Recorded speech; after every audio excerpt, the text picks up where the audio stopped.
Ladies and gentlemen, welcome to the Late Show on A-Star Television. My name is Mozart. I'm here in the building today, and I got beautiful people around me, and I got beautiful guests coming through every week. This week, we got someone real special.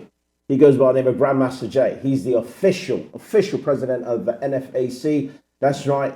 He's an artist, he's a DJ, and he also ran for president in 2016. But without further ado, all that. We got guests in the building. My two co-hosts. Yes, what's up, you all? Hello, my name is Joanna, and I am your co-host here on The Late Show. And I hope you guys are tuning in and having a great weekend. And if not, having some good plans for the weekend. So what's up, y'all? How y'all? Hey, Daniela Camacho in the building. What's going on, y'all? I am ready to rock and roll, get to know some of these people doing amazing things for the Black community and stepping up and having a voice. So I am super ready to bring him in. Most definitely, me too. I can't wait to see what he has, to tell us. I have a lot of questions, and I'm definitely ready to see what Mr. Grandmaster Jay have to tell us today. Absolutely. Yes.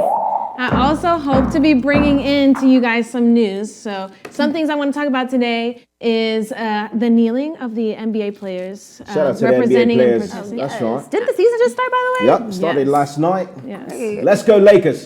Let's go Bucks. I'm going for the Rockets. That's we in right. H-Town. How could you not? Houston Rockets, baby. Let's get Let's it. go James Harden. Let's go. And then another thing I want to talk about is just if you found out about this morning, I'll bring you some news. The breaking news from this morning about the Marines on the East Coast. Talk about the NBA, and I will talk about some other news topics that include Breonna Taylor. A little bit more deeper into our interview as well.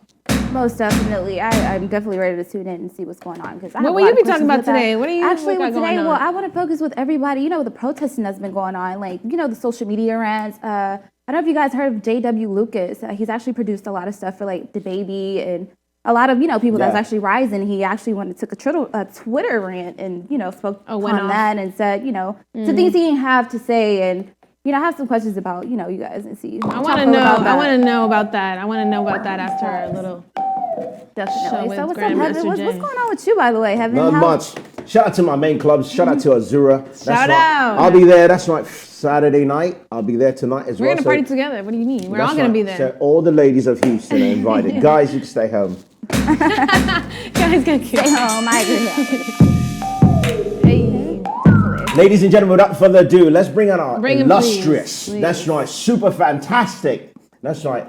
Immaculate. Intelligent. Grandmaster Jay, the president of the NFAC. Please come on in. Hey.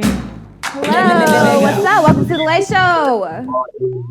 Welcome. I'm so glad to be here. So pleased to be here and hang out with you guys just for a few minutes. How are you?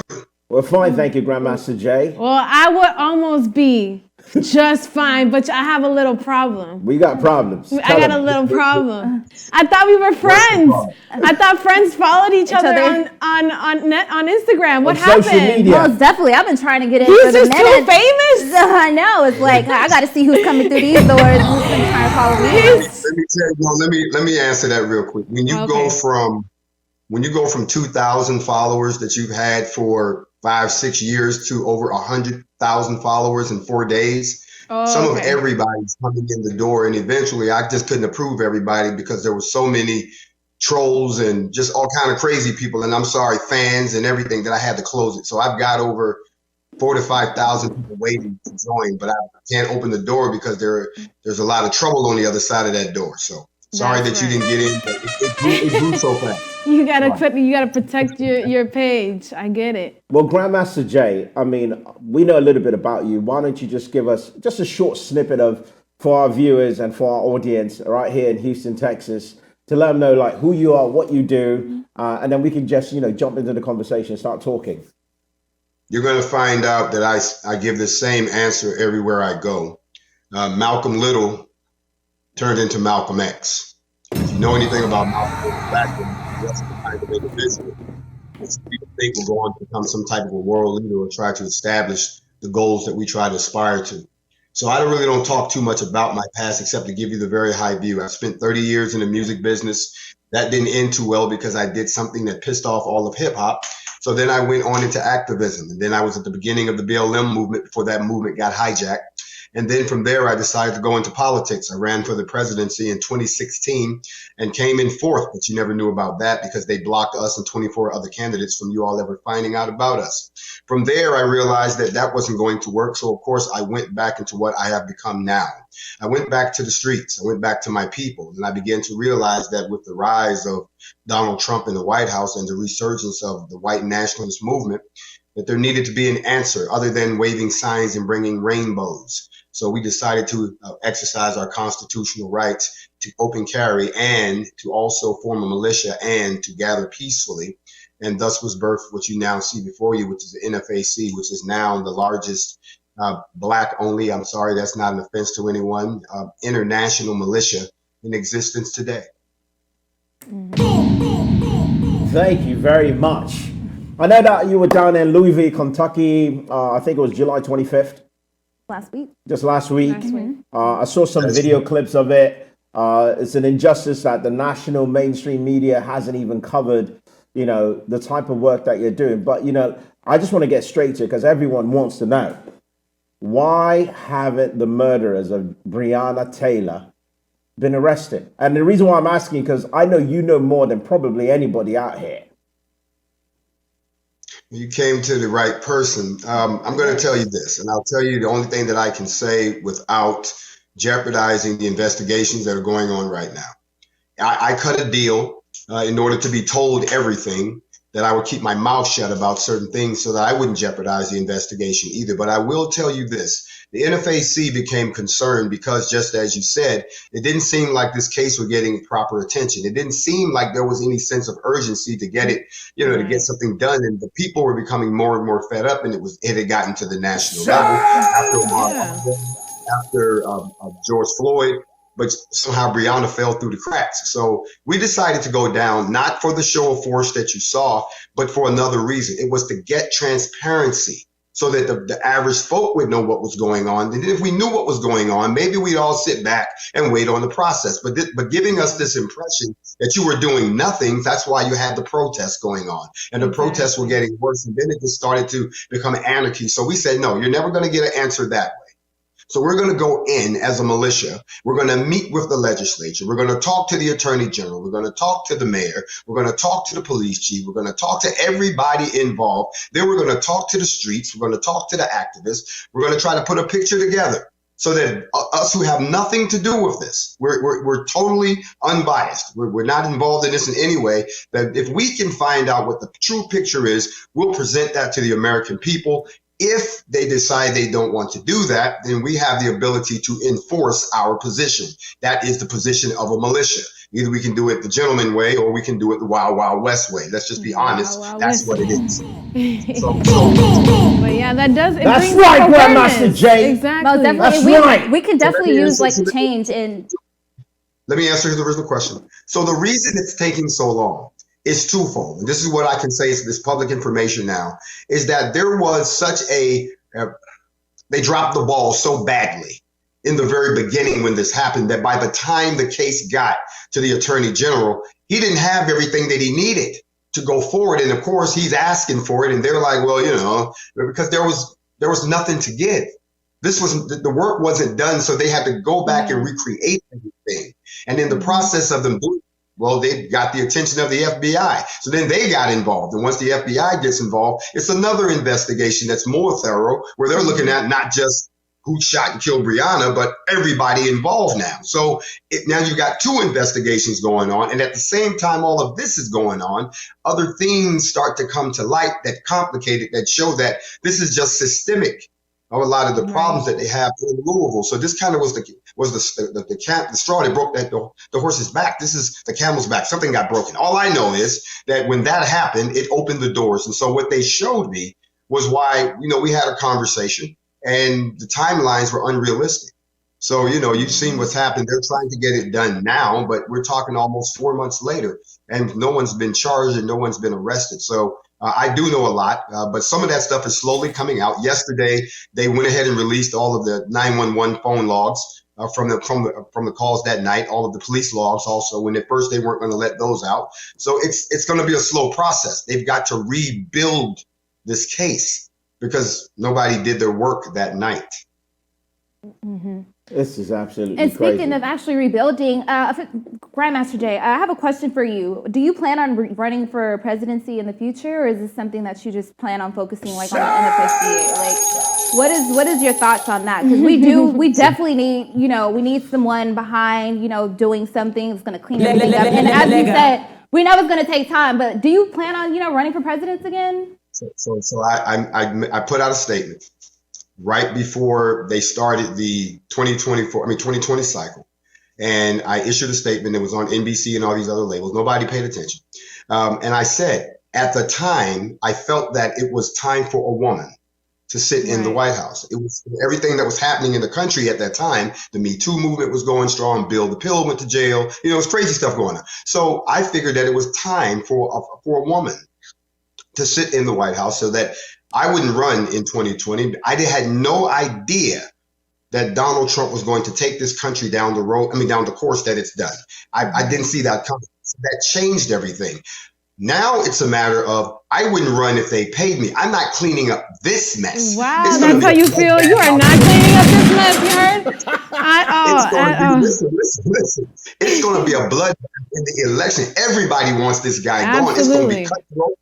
Digging up stuff you did in the third grade. I'm not going to be sitting around for them to ask me why I stole a Frito Bamboo eraser in the second grade on some debate. No, not this time. No. I'll wait until 2024.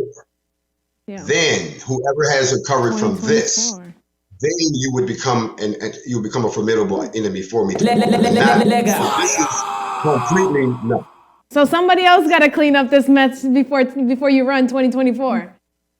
Yes. The mess was bad enough, but what he's done is back to the 60s. Yeah. And because he's taken us back to the 60s, please understand what I'm about to say. A seed grows certain plants if it's put in certain types of soil. If you put me in the soil that Barack Obama left us, the condition the country was in, then I would grow into a presidential candidate who can enact policy to prevent presidential shootings of private citizens and so forth. And there'd be no difficulty with that. But the soil that we're in right now grows something different. You've grown a Malcolm, you've grown a Martin, you've grown a Stewie, a Huey, you've grown a Stokely, you've grown a Angela, you've grown this is what has grown. I can't grow into a president right now. My people are being attacked right now systematically. So someone has to step up and be able to have the muscle to back it up, just like they did in the 60s. Don't you see how they made America great? That's right, that muscle for that back work. Grandmaster Jay, let's take a quick break. We'll be right back with Grandmaster Jay from the NFAC. This is The Late Show with Heather Mozart. And Joanna Obando. Daniela Camacho with you guys. We're not going anywhere. We'll be right back with Grandmaster Jay.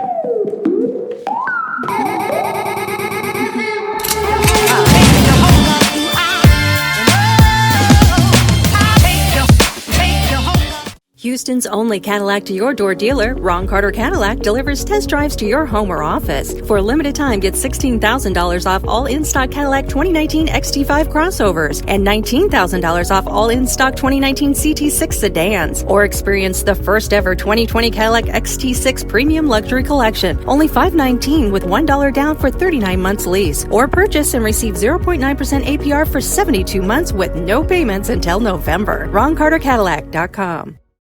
When it comes to protecting yourself and your partners, all the information out there can be overwhelming. Visit our website. We are a free and confidential service striving to help you stay informed and stay notified. We are committed to a healthy Houston.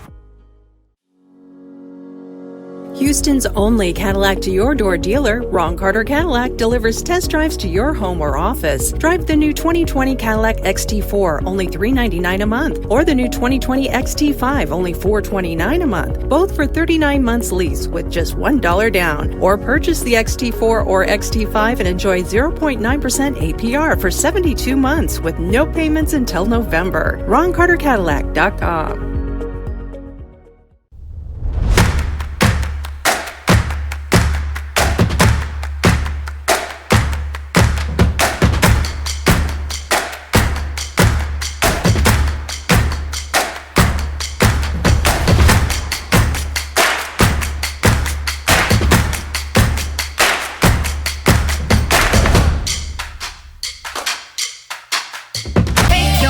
Take your home up to I.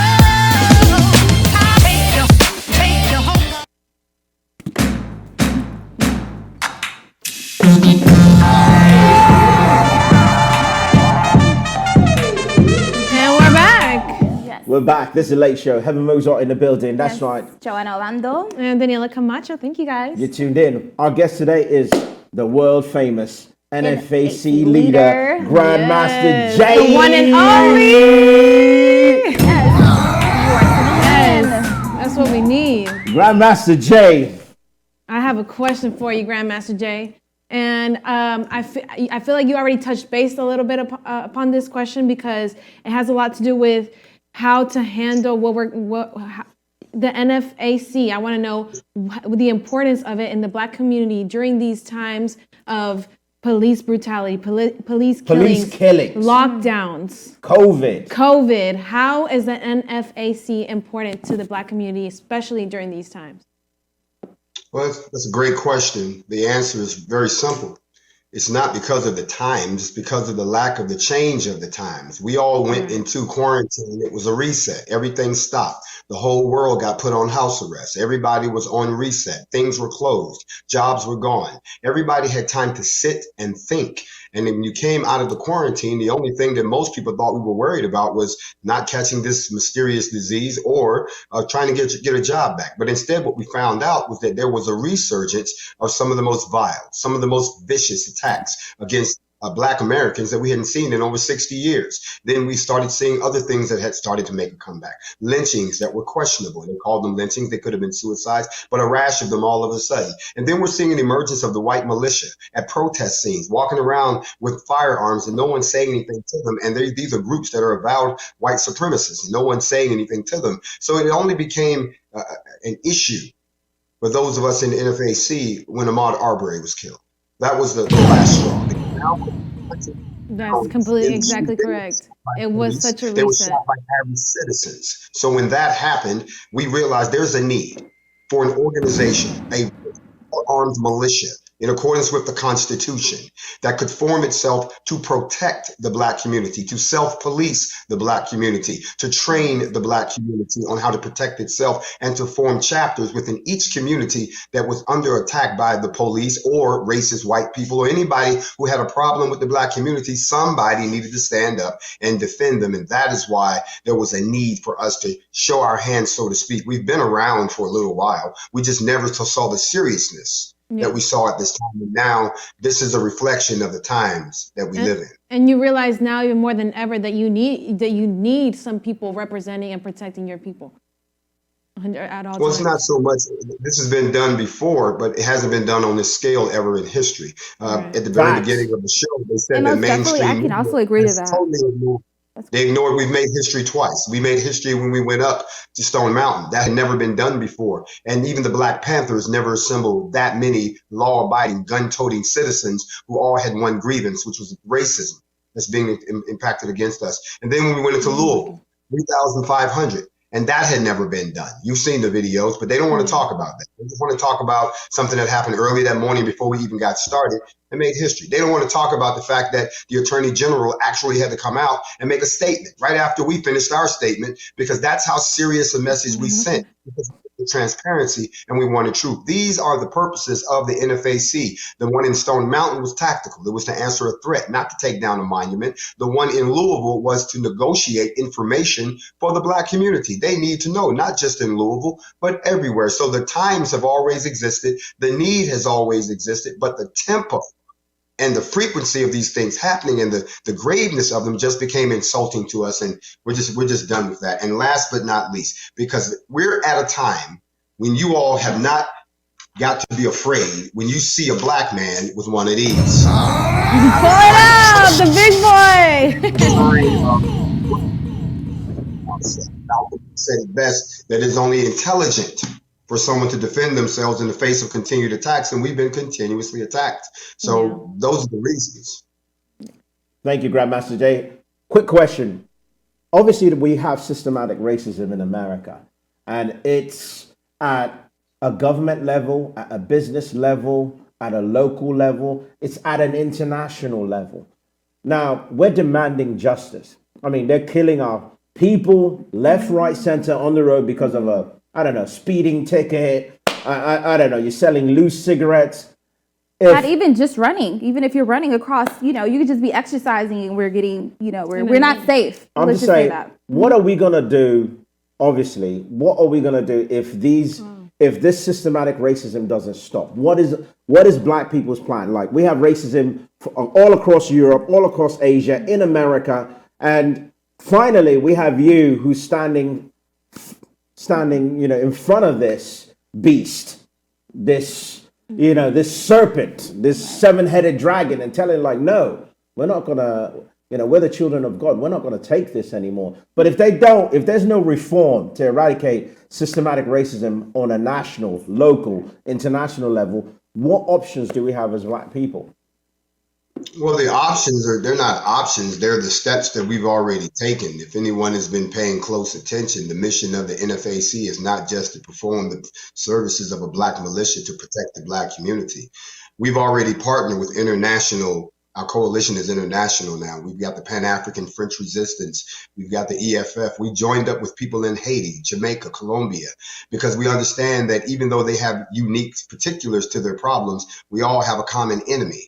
And so therefore, when you start talking about racism, it's not so much the symptoms that you describe, but the cultural infrastructure of it that was built since its inception in the 1700s. Racism only existed at that time forward. So in order for us to overcome this as a people, the first thing we have to do is remember this. You cannot pay reparations or restitution to a color. You can only pay that to a country. So we have to stop being Black. That's the first thing. We have to collectively, just like Chancellor Williams said in his book, Destruction of the Black Civilization, we have to come together as one people and agree on our top 5 needs that will move us ahead as a group, and then agree that anyone that wants our money, that wants our political support, they have to agree to this platform or we won't support them at all. This is not split amongst political parties. This is an entirely different way of thinking. It means taking a consensus of every Black person on this planet and then sift out and find out, because we have the technology now, what are the top 5 needs of the Black population.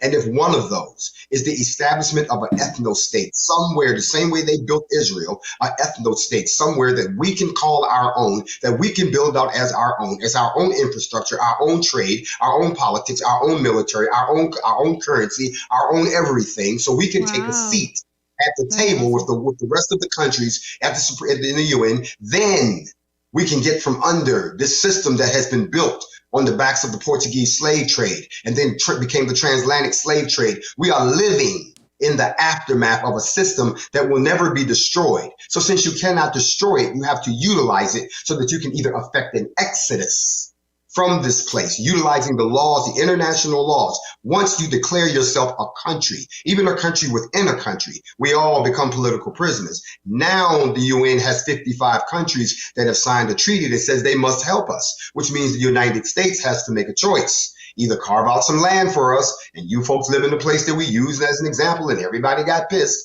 We said we'd take Texas, and they thought we were going to come down the hill. No, we're not talking about that. We're talking about going through the UN, filing legal paperwork, stating our liberation, letting the United States make a choice. And if they don't want to do anything, don't stop us when we exodus, because NFAC will have become the backbone of the security force that will guarantee the exodus of all those who are willing to leave with us to build the ethno-state. And if we don't do that, that is a master plan from Grandmaster Jay. That is amazing. If we don't do that, what's going to happen is this. Our motherland will continue to be raped and robbed and exploited as it is right now. All of the countries that have been created by the French, those boundaries are false. There needs to be a complete purging of the African continent to turn it back into what it was and become the United States of Africa, and let it take its place at the World Trade table. And we would be one of somebody's those on the same page. Then we would come back to the United States and talk to them about the $14 trillion they owe us in reparations. That's hey, right. Grandmaster Jay, speaking of Africa, I have a question. What is the NFAC doing for Black people in other countries like Asia, Europe, other places that's not here in America? big shout out to the Garvey resistance movement in the UK, which is our NFAC affiliate. Let me also shout out the Pan-African French Resistance, which is our agency in France. Let me also go ahead and shout out Mike Larry in Jamaica and Kingston, which is our NFAC. What I'm trying to say to you is we're already doing things in all of those countries because those people know the specifics of who their oppression is being done by. So we are giving them the same guidance. We're giving them the same framework. And since we are a coalition, we're prepared to back each other up, which means that you're not fighting this by yourself anymore. So any of the programs that we're trying to enact here in the United States, they're also trying to enact those in the UK, in Colombia, in Argentina, down in Jamaica, down in the Bahamas, all in Haiti, all the way down through all of the 50 some odd countries through Africa and through Spain, France, all the way up to the Netherlands. We've got folks at work right now. It's not so much the militia part that you see. It's the organizational structure that's behind it that we're putting into place that will grow that militia in those places where they can have a militia. They can't have a militia like the UK. Then we have to enact programs where we go out and we start to rebuild our communities, start to demand from people that if you open a shop in my neighborhood, a percentage of your profits has to go back into my neighborhood or you can't do business here no more. We're rebuilding the neighborhood. We're not just living around. We're stopping gentrification. We're educating people on don't sell your property because this is not gentrification. It's a colonization. And then once they push you out, just like what they were doing in Louisville, now they want to tell you where you can and can't live. And if you don't leave, they'll come in and kill you to do it. I didn't say that out loud. I'm just telling you the name of the game. That's how it goes. That's right. Grandmaster James. So those were a lot of the proper steps you think need to be made to eradicate racism here in the U.S. and all over the world. No, let's stop. You cannot eradicate racism. That's a notion everybody needs to get rid of. Not Racism even possible. It is a culture that has been built by Europeans to control the final outcome of other races. They're never going to give up that position of power. So it's not so much eradicate racism. What you have to do is remove yourself from any area where it's being practiced. That's why I'll give you an example. If someone does something to a Chinese person in America, China gets upset. If someone does something to a French person, France gets upset. If you do something to somebody from Switzerland, Switzerland's got something to say. But if you do something to a black person, who stands up for us? Nobody. No, whether Africa, really, it's 55 countries. Who's speaking up for us? Nobody. The reason being is because they don't see us as members of their society. They see us as members of this society. This is like apartheid. This is our problem. So they expect us to fix it. And we weren't doing anything until all of a sudden they saw InFact. I had people calling me from all over the world saying we thought we were watching a movie. We couldn't believe this was happening in America. Y'all finally woke up. We've been waiting for y'all to wake up. So we're in a place right now where we need our own place that's going to have our back if some of us don't stay here after we exodus. Grandmaster James. Most definitely.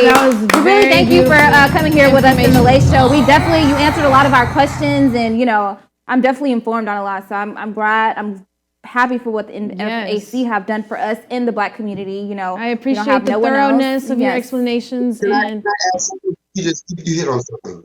We want you to know everybody in every other ethnic group, because we've got folks hitting us saying we need to have a Latino NFAC, and we agree. Yes. We agree, and we're not saying we won't do that, but what we're doing right now, we got to get the house in order. We got to get our own family in order. Remember what Malcolm X said: we cannot learn to love another people until first we learn to love ourselves. So we're having a love affair with ourselves. Y'all just give us a couple minutes. We're gonna get ourselves together. Get what you gotta get together. Y'all know we gonna come get you, but we can't have y'all here right now. Gotcha. I appreciate the love. I do. Grandmaster James, we want to thank you so much. We want to thank you so much for coming on. I know you're extremely busy. I know you're probably working on another mission right now. You're a Black superhero. Right, I want to commend you. That's right. If you got any big guns for sale at a discount, let me know. I need one like that. I'm not trying to buy the full price, but I know you got a lot of guns. Call me on the back phone. You got to call me on the back phone. On the back phone. I'll call you on the back. Just message me the number. I need a superhero friend like you, and I believe the NFAC is going to be a big party, big organization, infrastructure. I can see it in 2024. We're not Especially voting, having him as a leader. Yeah, we're not voting Democrat. We're not voting Republican. We're voting NFAC. There we go. I agree. I see it. But thank you for your time. Yes. We love you. Please keep on doing what you're doing. If you need anything from me, I'm only a DM away. Thank you, and thank you, Houston. Thank you for having me. Thank you. Grandmaster J, Hey, you're tuning in with the Late Show, you guys. What's up? Tune in every week. Every week, Saturday, Friday, 10 p.m. It's on A-Star Television. The baddest two hottest girls in the world. Bing, bing. That's Oh, right. my head is getting blown up. And then me, the world's most expensive DJ. This is the Late Show, HTX. That's right. Tune in. That's right. We'll see you. Wakanda. Thank you. Bye-bye.